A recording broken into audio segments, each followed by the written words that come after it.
This is Physics 1060, Lecture 5. Today we're going to start talking about Chapter 6 and 7. In particular, in this lecture we're going to deal with the Earth and the Moon. So this is the first of several sections on the planets. The main goal of this section of the course is how do the other planets differ from ours? Why are they different? How they got that way? And how do we study them? Now, our planets are prototypes of other planetary systems, which we're just beginning to understand. So if we can understand ours, it'll give us some hope into interpreting what we're seeing in these other new solar systems. So we usually think of the solar system as consisting of the Sun and the 8 planets, including the Earth. So Mercury, Venus, Earth, Mars, Jupiter, Saturn, Uranus, Neptune, and sometimes Pluto. We'll come back to Pluto. And as we shall see, however, the exact number depends on how we define a planet. There are certainly a lot more objects around the Sun than 9. 5 are visible to the naked eye and thus have no discoverer. Uranus, Neptune, Pluto, and other small bodies were found after the invention of the telescope. So as you can see from the photo, these photos of planets to the scale, there's large differences between the planets. We have down here the small planets close to the Sun. We have the larger planets further away from the Sun. And that leads us to 2 natural groupings.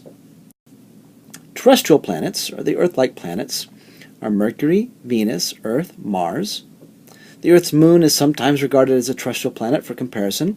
Terrestrial planets are hard, small, and near the Sun. Some have atmospheres, some don't. So here to scale is Mars, Venus, and the Earth. The other is Jovian planets, or the giant planets, so Jupiter, Saturn, Uranus, and Neptune. These are large, made almost entirely of gases, and are further from the Sun, and therefore cooler. They have no hard surface, but they have moons or satellites, which do have hard surfaces. And as we visit them, we're going to spend as much attention on the moons as we do the planets themselves. Well, what about Pluto? Pluto really doesn't fit into either of those previous 2 categories. It's better lumped with something called small bodies. Those include things like asteroids, which are rocky objects, most of which are between Mars and Jupiter, called the asteroid belt. Comets, which have very elongated orbits and are made mainly of ice.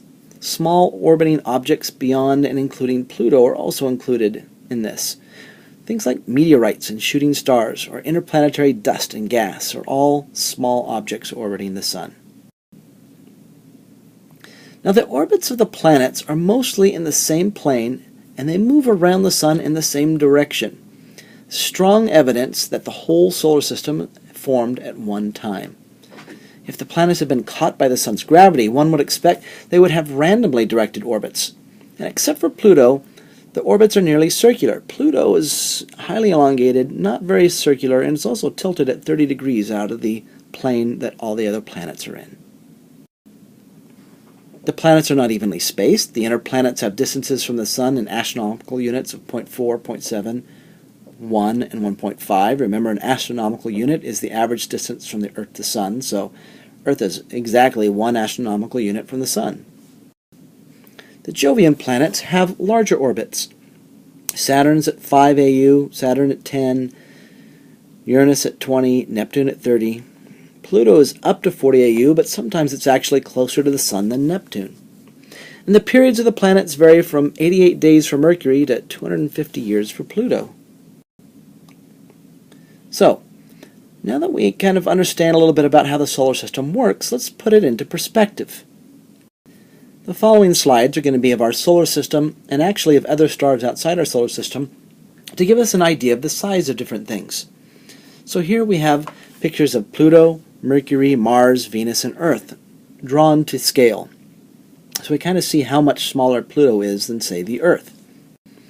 Now as we go out a little bit further, Earth now is a very small object. Pluto is barely being able to see, and we see how big Jupiter and the giant planets are compared to the Earth. In fact, it looks like Earth can fit inside this storm on the surface of Jupiter. We compare them all to the Sun, we see that the Sun has most of the mass of our solar system. Jupiter looks fairly small. Earth we could barely see. Pluto is barely a pixel big in this picture. So our Sun is extremely large compared to the planets, but in reality it's not a very large star. Here we compare our star to some other stars. Jupiter here is about a pixel in size. Sirius, or the dog star, Pollux, and Arcturus are much bigger than the Sun. In fact, if we go out a little bit further, we see Arcturus down here is a fairly small compared to Rigel, Aldebaran, Betelgeuse, and Antares.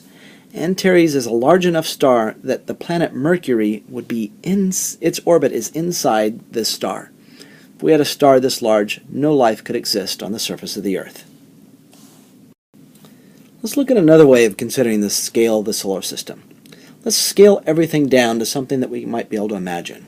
So the Earth's diameter is 13,000 kilometers. Let's scale that down by a large factor to 1.3 centimeters. So we'll say the Earth is about the size of a grape. The Moon, then, is about a third of a centimeter in our scaled size, and it would be about the size of an orange seed. And to imagine the Earth and the Moon together, the Earth-Moon distance, about 400,000 kilometers, scaled down, would be about 16 inches. So now imagine a grape that a little over a foot away is an orange seed, and the orange seed is going around the grape. That gives you an idea of the Earth-Moon system. Mostly empty space. In fact, as we go down any further, we look at the Sun. In our scale distance, the Sun is only 5 feet tall. And the distance between the Earth and the Sun in our scale distance is 150 meters, or about 1.5 football fields. So now, we imagine a grape with an orange seed going around it, and the grape itself going around a 5-foot tall ball 1.5 football fields away. Again, it gives you an idea, if you can picture that, of how small how small our planet is compared to the size of the solar system. As we continue to go out, the distance to Neptune, so about the size of our solar system, is 30 AU, which in our scale distance would still be 5 kilometers. Or if you lived here, between Nampa and downtown, between NNU and downtown Nampa. So, again, you have the 5-foot tall Sun, football field and a half away. You've got the grape with the orange seed going around it, and the edge of the solar system is 5 kilometers or 2.5 miles away. Of course, the nearest star is 4 light years away, which in our scale distance would be 40,000 kilometers, or the circumference of the Earth. So you have this area of the Sun at NNU and Neptune out at downtown Nampa. You would need to go around the Earth another time before we get to any other object in our galaxy. Space is mostly empty. Of course, we can continue that and say our nearest galaxy, which is 2 million light years away from us, scale distance would still be 140 astronomical units, which is much further than Neptune would be. The edge of our galaxy, it's 15 billion light years away. In our scaled system, it's 15 light years away, which is furthest than the nearest star. Now the other thing we want to look at is the rotation of the planets. Most planets rotate in the same direction that they orbit the Sun. In fact, the major moons of the outer planets also go around in the same direction. There's only a couple of exceptions to this.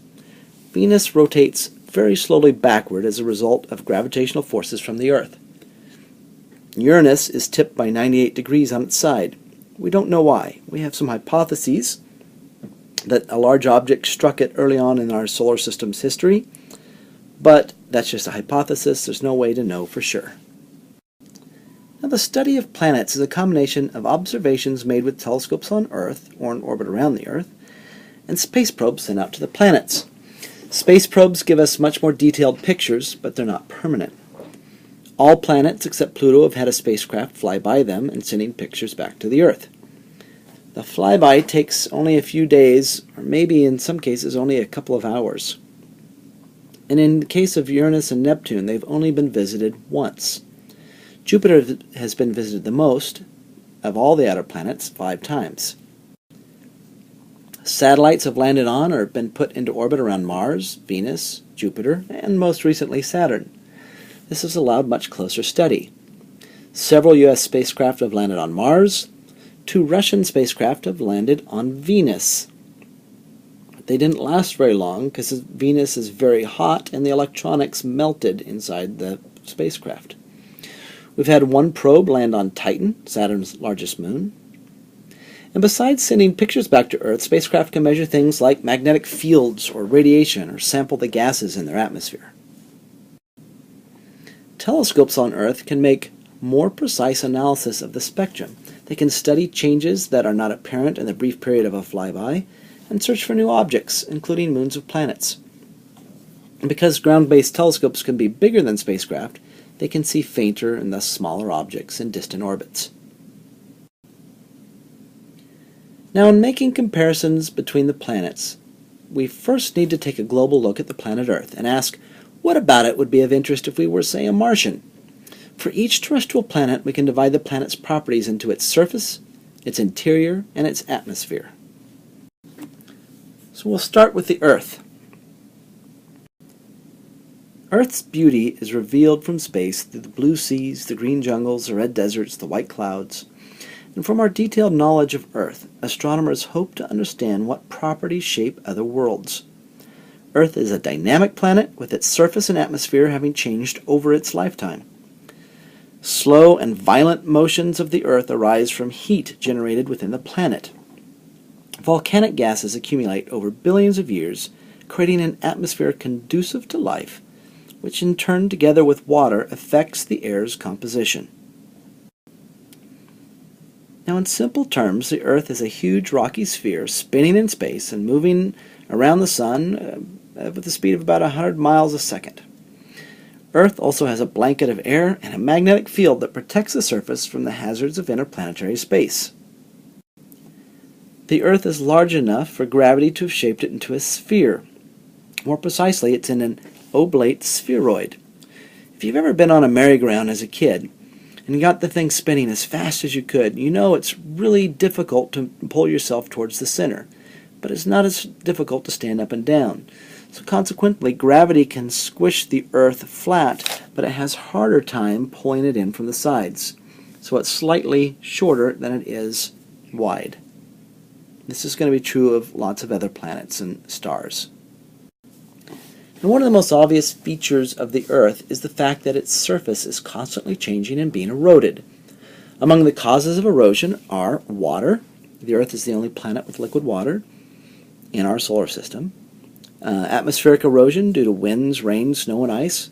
Life, including us, although trees are the biggest form of life. Volcanoes and plate tectonics. The continents actually move around on the surface.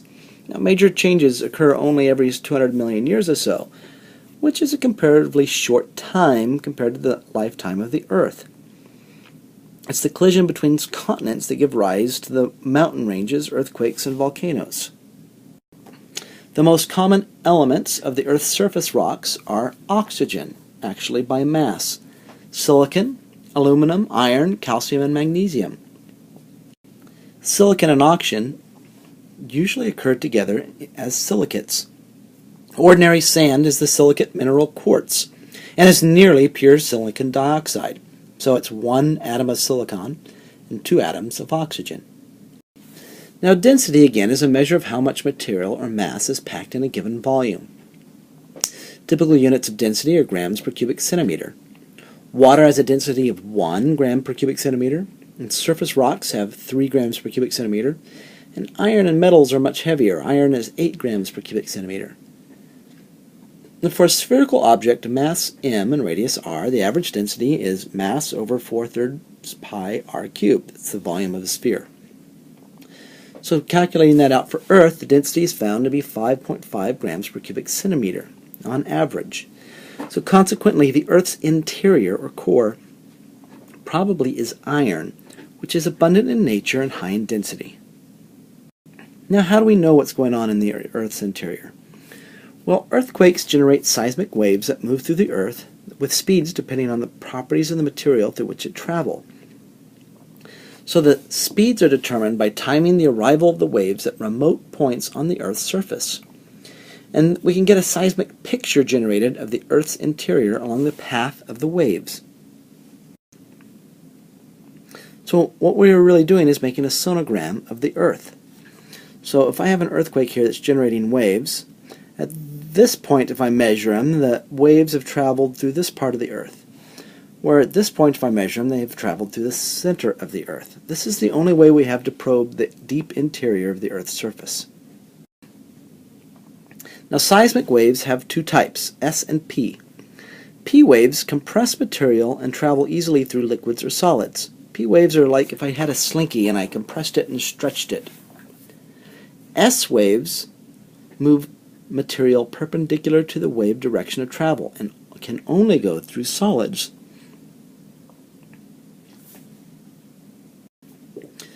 Now, if we look at the results after any earthquake, we notice that P waves but no S waves are detected on the opposite side of the Earth from the earthquake.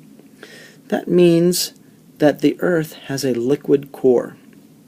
I get P waves and S waves, P waves and S waves all the way until I get to the shadow of the core, and now I get P waves but no S waves. So thus we are able to probe the interior of the Earth, and we get a structure. First we have a solid, low-density, thin crust made mainly of silicates. Then we have a hot, thick, not quite liquid mantle with silicates. Next we have a liquid outer core with a mixture of iron, nickel, and perhaps sulfur.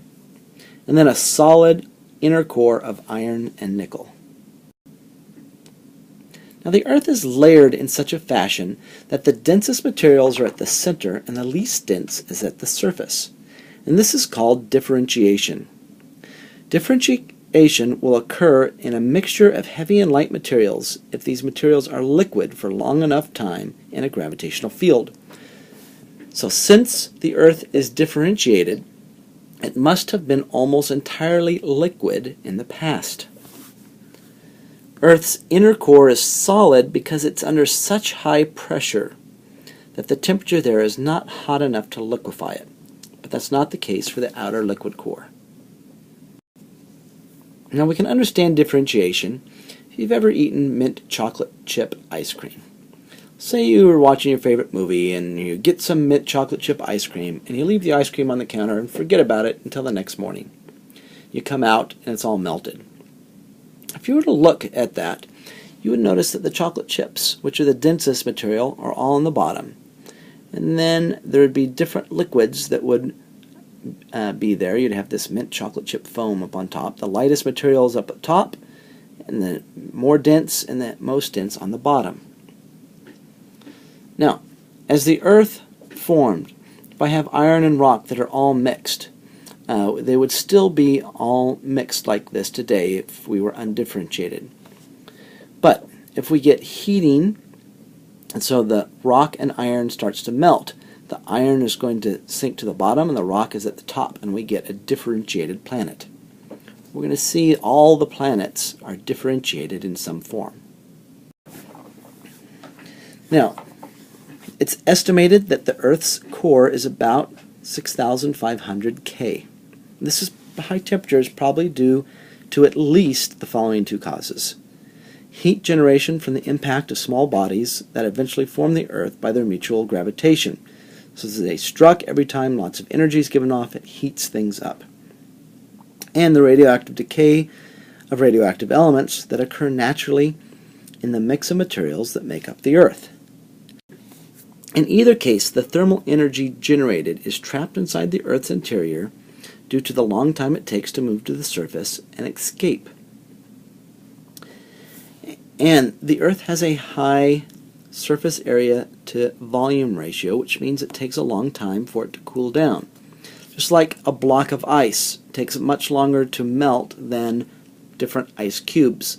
The ice cubes have more surface area and melt faster. So the less surface area to volume ratio you have, the more time it takes to melt or cool down. Now we can also determine the age of the Earth using radioactive decay to determine the Earth's age. Radioactive atoms always decay into other types of atoms. We call those daughter atoms. The more daughter atoms there are relative to the original radioactive atoms, the older the rock is. In particular, we could look at potassium in rocks. Radioactive potassium has a half-life of 1.28 billion years. That means if I had, say, a pound of it, 1.28 billion years later, you would have a half pound of it, and the rest of the mass would be in other daughter atoms. So every 1.28 billion years, half of the potassium disappears. And potassium decays into argon and calcium. Well, argon is a gas that will be trapped in a solid rock, but if the rock is liquid at all, the gas will bubble out into space and will no longer be in the rock. So, we can assume the rock has no argon when it originally formed, when it went from a liquid state to a solid state. Measuring then the ratio of argon atoms to potassium atoms gives us the age of the rock. And this method gives a minimum age of the Earth as 4 billion years old. Now, in science, we don't really trust single measurements. We make lots of measurements. And so when considering the age of the Earth, I've given you an example of how we would age the Earth, but there's many more different scientific tests that we can do. And you put all those together, we get an age of about 4.5 billion years old. Now there's some motion in the Earth's interior. Heat generated by the radioactive decay in the Earth creates movements of rocks, and the movement of materials called convection. Convection occurs because the hotter material rises up because it's less dense. As it cools down, it becomes more dense and sinks back down to the bottom. So the crust and mantle are solid rock, although when heated, rock can actually develop convective motions. And the convective motions are very slow, but are the cause of earthquakes, volcanoes, the Earth's magnetic field, and perhaps the atmosphere itself. So convection causes some different things with plate tectonics, and one is something called rifting. I have hot material from down below finds itself in a great slow plume that works its way up to the surface. And as that works its way to the up, it drags the material around it in these convective cycles. Well, where it's coming up, as the material comes out along the crust, it actually pulls the crust apart from each other and makes the oceans wider. So that stretching of the crust that spreads and breaks the surface is a phenomenon called rifting. Now, on the other side of this convective zone, we get something called subduction. So as the cool material sinks, it drags the crust under another area that's maybe moving towards it. So it causes them to buckle upwards and cause the mountains. So if one piece of the crust slips under another, the process is called subduction. Rifting and subduction are the dominant forces that sculpt the landscape. They may also trigger earthquakes and volcanoes. This picture here is the picture of earthquakes over the course of a year. And we can see that they occur in patterns and lines across the surface of the Earth. They essentially are on the edges of the plates. And so we see then the plate structure of the Earth by looking at where the earthquakes occur. The shifting of the large blocks of the Earth's surface is called plate tectonics. Early researchers actually noticed that South America and Africa appear to fit together and that the two continents shared similar fossils. It was later proposed in 1912 that all the continents were once a single supercontinent called Pangaea. The Earth's surface is continually building up and breaking down over the timescales of millions of years. Next, I want to talk about the Earth's atmosphere. So, a veil of gases around the Earth is its atmosphere. And relative to other planetary atmospheres, the Earth's atmosphere is unique. However, studying the Earth's atmosphere can tell us about atmospheres in general. The Earth's atmosphere is primarily nitrogen, about 78%, and oxygen, about 21%. The remaining gases in the atmosphere consist of about 1%. That's carbon dioxide, ozone, water, and argon. Those first three are very important to life.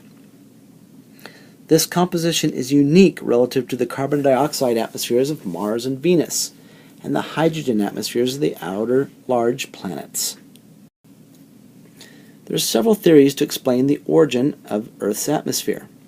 the release of gas, which was originally trapped when the Earth was formed by volcanism or asteroid impacts.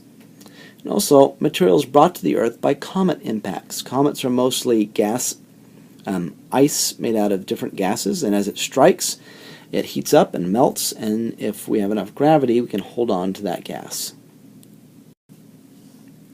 The early atmosphere is much different than it is today. It contained a lot more methane and ammonia.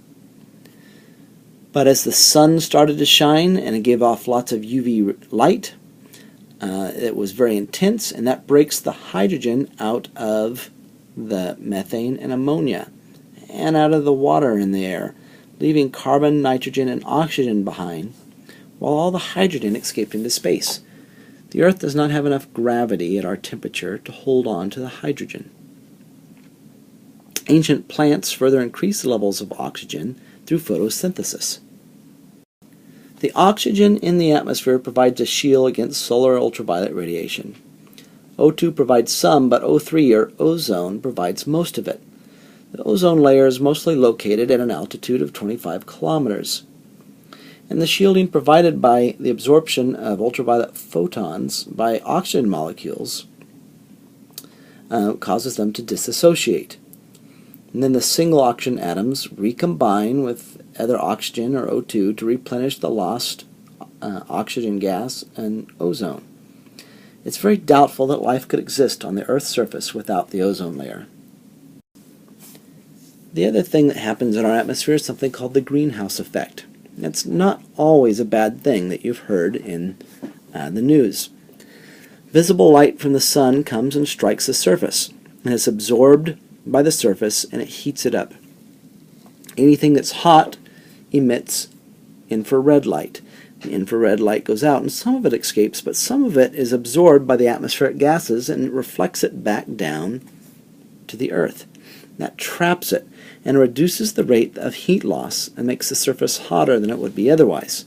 Without some greenhouse effect, we would live on a very cold planet. The atmosphere extends to hundreds of kilometers, becoming very tenuous at high altitudes. It also becomes less dense with increasing altitude. In fact, half of the mass of the atmosphere is within the first 4 kilometers. The atmosphere eventually merges with the vacuum of interplanetary space. Now, magnetic forces are communicated by a magnetic field. Direct physical contact is not necessary to transmit magnetic forces. You know that if you've ever played with a magnet and pushed one magnet with the other without them touching. Magnetic fields are depicted by diagrams with magnetic lines of force. Each line represents the direction a compass would point if it was placed in the magnetic field. And the density, or how close the lines are drawn together, indicate how strong the field is.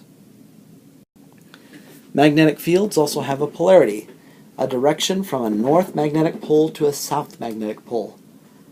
Magnetic fields are generated either by large-scale currents or currents on the atomic scale. The magnetic field of the Earth is generated by currents flowing in its molten iron core. The currents are believed to be caused by the rotational motion and convection, which we call a magnetic dynamo. The Earth's geographic poles and magnetic poles do not coincide. Both the position and strength of the poles change slightly from year to year, even reversing the polarity every 10,000 years or so. Now, the Earth's magnetic field screens the planet from charged particles emitted by the sun. The sun, as we're going to learn later, spits out many charged particles in the form of alpha radiation and beta radiation. Those charged particles stream outward from it. In this case, charged particles cannot move through a magnetic field line very easily. What happens is it causes the particles to spiral along the magnetic field line. And so it deflects the charged particles into spiral trajectories and slows them down.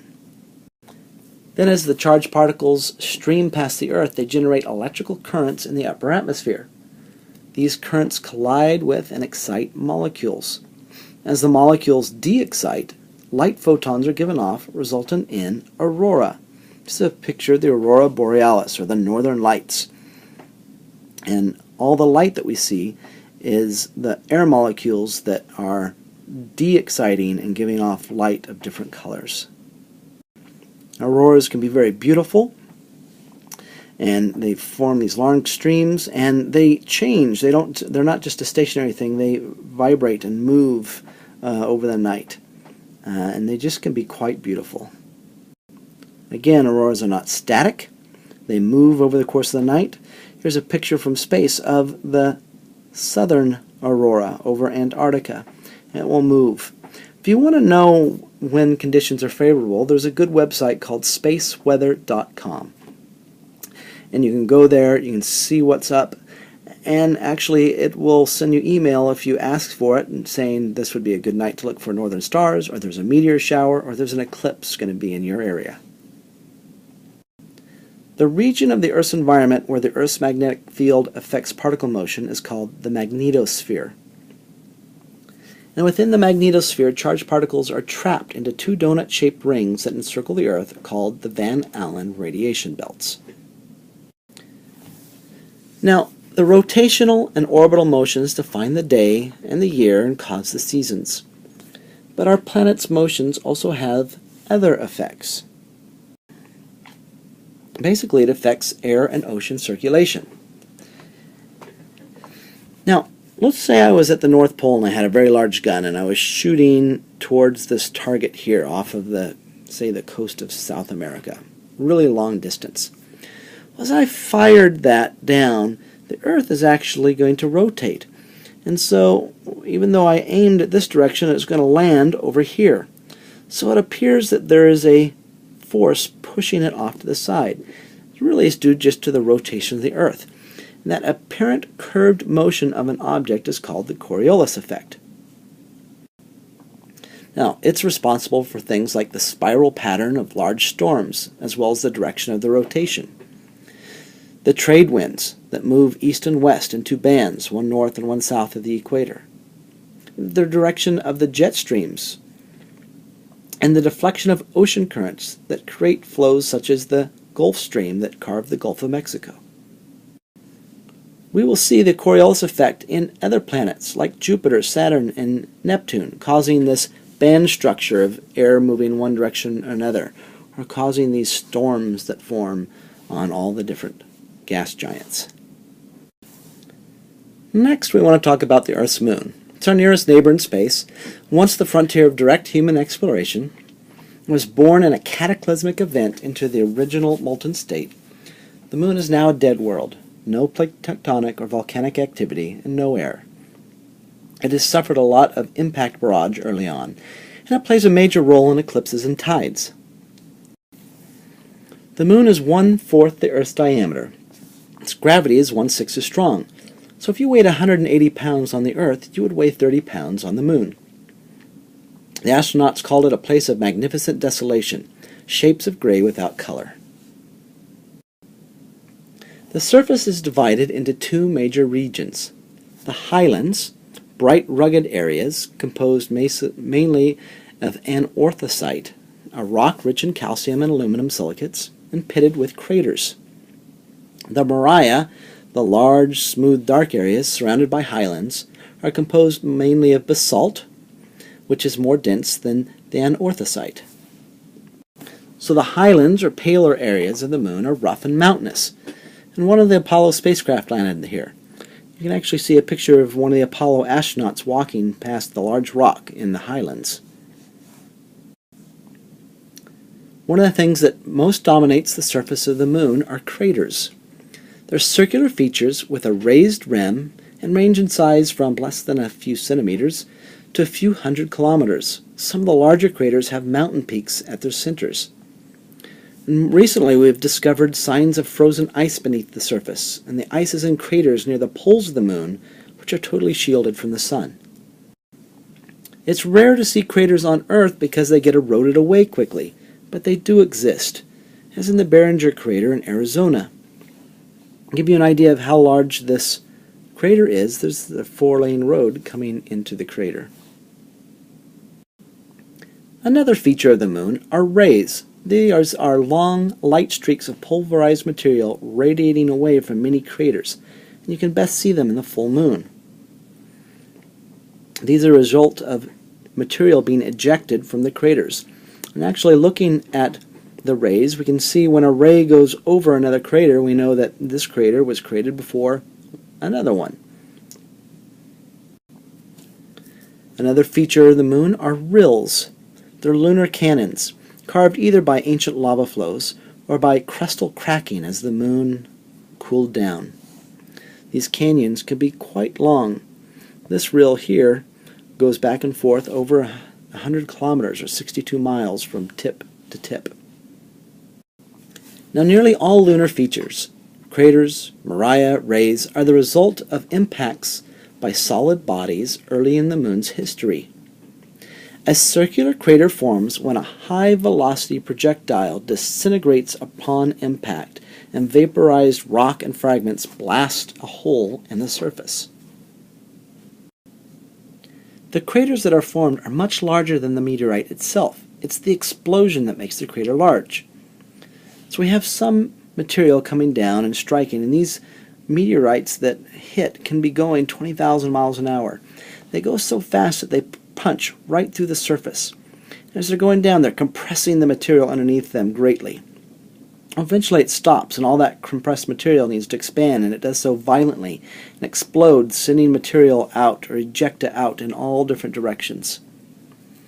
And in the large craters, where it landed and where it was so compressed, when it comes back up, it leaves a little bit of a peak. In fact, you can see this yourself. Take some large smooth sand, drop a rock from a great height, and as it hits and creates a crater, you'll see the raised edge on the circle of the crater and a little divot in the middle after you remove the rock. The highlands are the result of very intense bombardment by solar system bodies soon after the moon formed and created a solid surface. The mare forms when, early in the moon's history, a few large bodies, over 100 kilometers in diameter, struck the moon. Now, it's early on in the moon's history as it was first cooling down, and we had the solid crust but still had liquid in the center. As a large object comes and punches through the surface, the molten rock is able to come out and fill in all the lowlands of the moon. And we call that a mare, and all of them the Maria.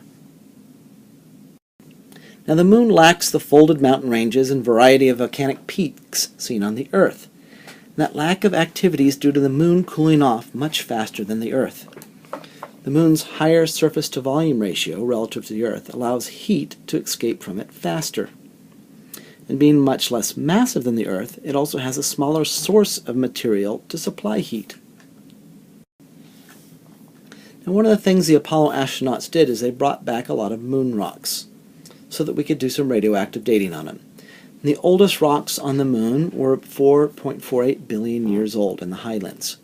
The Maria were all about 3.3 billion years. And if I look at most meteorites, and there are different places on the Earth that we can collect meteorites, almost all meteorites are about 4.6 billion years old. And as we're going to see later, 4.6 billion years corresponds to the formation of the solar system. Now, what about the interior of the moon? It can be studied by seismic detectors set up on the moon by astronauts, and have essentially found that the moon is inactive and has a simpler structure than the Earth's. The surface layer is shattered rock chunks and powder from repeated impacts that form something called regolith that could be tens of meters thick. Regolith is basaltic in the Maria and anorthosotic in the highlands. Regolith may extend to several hundred meters deep in some places. If we look at the crust of the moon, its average thickness is about 100 kilometers, although it's thinner on the side that faces the Earth. And the reason for that asymmetry is not clear, but is probably related to the difference in the gravitational force across the moon. Very few Maria exist on the side of the moon away from the Earth. Crust is composed of silicate rocks rich in aluminum and poor in iron. The mantle of the moon is relatively thick, extending down 100 kilometers down, probably rich in overline, and appears too cold and rigid to be stirred by the moon's feeble heat. The moon's low average density tells us the interior contains little iron. Some molten material may be below the mantle, but the core is smaller and contains less nickel and iron than the Earth's. The relatively cold moon interior, its low nickel iron content and slow rotation imply no lunar magnetic field, and that was exactly the case found by the Apollo astronauts. The moon's surface is never hidden by lunar clouds or haze, nor does reflected spectra show any signs of gas, and hence there's no winds. The lack of an atmosphere means no erosion and extreme temperatures changes in the lunar surface. The lunar surface can get to 387 degrees Fahrenheit below zero at night and 253 degrees Fahrenheit above zero in the day. Now, there's no atmosphere for two reasons. There's no volcanic activity to supply gas, and the moon's gravitational force is not enough to retain any gases, even if there was a source. The lack of atmosphere and plate tectonics implies that the moon has been relatively unchanged for billions of years and will continue to be so in the foreseeable future. The moon's orbit around the Earth is elliptical, with an average distance of 380,000 kilometers and a period of 27.3 days relative to the stars. Determining the moon's distance can be done with high precision by bouncing a radar pulse or a laser beam off the moon. One of the things the astronauts left on the surface of the moon was something called a retroreflector.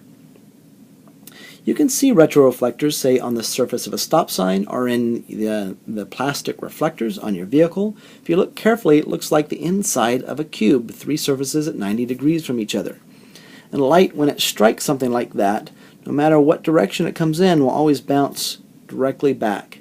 So if I shine a laser at the moon and hit one of the retroreflectors, it's going to come right back, and I can take the time it takes for a light pulse to go back and forth and determine from that the distance to the moon. The moon is in synchronous rotation. It keeps the same face toward the Earth as it orbits.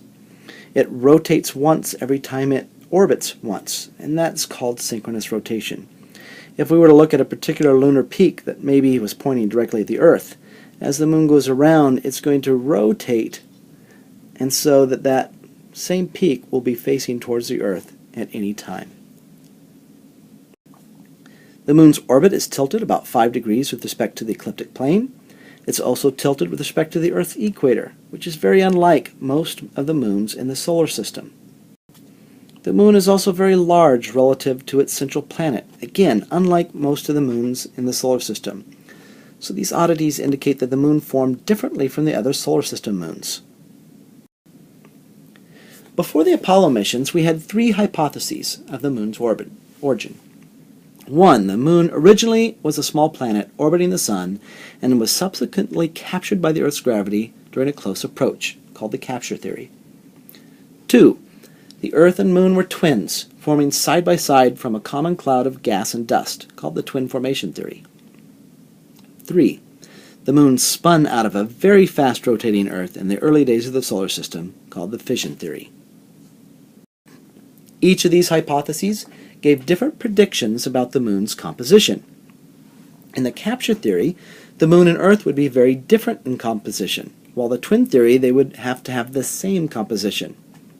In the fission theory, the moon's composition should be close to the Earth's crust. Now, when the Apollo astronauts got there, moon rock samples proved surprising. For some elements, the composition was the same, but for others it was very different. None of the three hypotheses could explain these observations. So we formed a new hypothesis called the large impact hypothesis. The moon formed from debris blasted out of the Earth by an impact of a Mars-sized body that struck the Earth when the Earth was very young.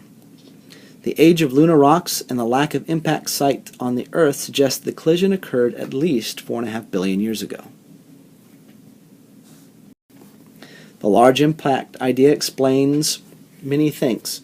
The impact would vaporize low melting point materials, such as water, and disperse them, explaining the lack of them on the moon. Only surface rock blasted out of the Earth, leaving the Earth's core intact and little iron on the moon. It easily explains composition difference with the Earth. And the splashed out rocks that would make the moon would more naturally lie in the ecliptic rather than the Earth's equatorial plane.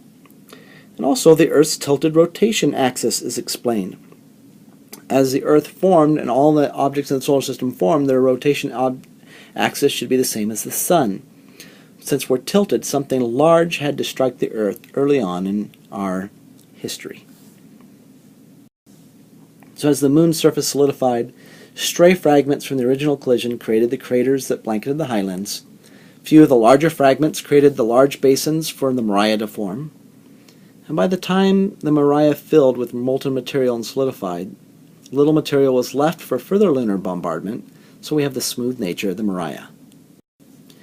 In 1961, President John F. Kennedy declared the U.S. would put a man on the moon before 1970. On December 24, 1968, 3 astronauts circled the moon for the first time. 7 months later, on July 20, 1969, Neil Armstrong and Buzz Aldrin were the first men to walk on the surface of another planet. They and other astronauts brought back pieces of the moon that allowed us to make the measurements above on the age and composition of the moon. It's really hard for us, who were not around then, to fully grasp what a huge accomplishment this was. It was our first big step in exploring the universe around us. And there's a great movie about one of the biggest failures and, quite frankly, successes of the Apollo missions called Apollo 13. If you have never watched it, I highly recommend that you do so. So this is the end of our lecture on the Earth and the Moon. We'll continue with talking about the other terrestrial planets.